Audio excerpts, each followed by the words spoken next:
Ако по утрото денот се познава, тогаш земјоделците во Кочанската котлина може да се надеваат на зголемена доходовност од оризопроизводството. Искуствата со турските сорти семе од аспект на приноси и квалитет се мощно позитивни, па логично е да се очекува дека билатералниот проект помеѓу Македонија и Турција ќе доведе до соопфатна соработка од производство преку преработка до пласман на оваа некогаш стратешка култура.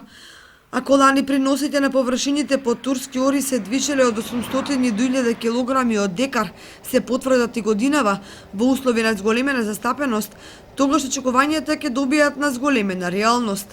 Кога на квантитетот ќе се надодаде и квалитетот при луштењето и подобриот рандаман, станува опипливо предвидувањето дека заедничкиот проект практично може да го препороди кочанското оризопроизводство.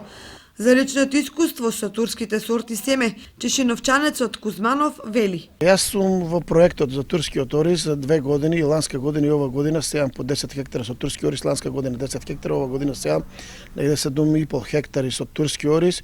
За ланска година можам да кажам дека приносот беше многу добар, не многу добар, него одличен, бидејќи од 8,5 декари, односно 0,85 хектари засејани со турски ориз, јас имам негде над 8 тона, 8,5 тона приход на ориз, значи што значи дека по 1000 килограми од декар имам, и тоа е за наши услови, кога знаеме дека ланската година сланата доста допринесе да бидат мали приносите на сортите Сан Андреа, и затоа ова година негде околу 7,5 хектари имам засејано со турско семе, кое вегетацијата му е многу пократка, додека старото семе Сан Андреа кое го сеевме беше вегетацијата 155 дена, ова турско семе 130 до 135 дена, значи 20 дена му се намалува вегетацијата.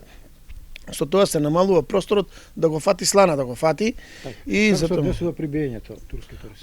Турскиот ориз при луштењето, јас имам илуштено турски ориз, од 55 до 60% ни дава рендаман, додека ланска година осланетиот ориз што беше Сан Андреа и поланска година кога зафати топлотниот бран, Андреата даваше од 20 до 40% рендаман, додека турскиот прошлата година што го имавме како принос негде од 55 до 60% рендаман. Се надеваме дека турската агенција ТИКА у разговорите со нив ќе дојдат луѓе кои од Турција кои ќе го откупуваат оризот и ќе нема проблем. Додека јас мислам дека на пазарот наш турскиот ориз нема да има проблем турскиот ориз, и дека секи биде во најдобар ред во корист на оризопроизводителите. Доколку сите параметри бидат задоволителни, тогаш земјоделците освен што ќе добијат поголеми приноси по единица површина, ќе заштедат на потрошена вода за наводнување поради покусата вегетација на турските сорти ориз.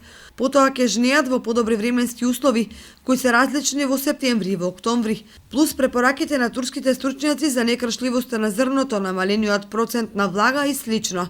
Но анализите доправа ќе се дуваат и ќе дадат одговор на суштинските прашања околу перспективите за оризот произведен од турско семе. Процесот на целосно воведување на турскиот ориз на кочанската почва ќе трае долго, бидејќи не е во прашање само семенскиот материјал. Порано или подоцна ќе мора да се работи на окрупнување на површините, на промена на системот за наводнување и редица други реформски мерки кои ќе ги подигнат стандардите во оризопроизводството.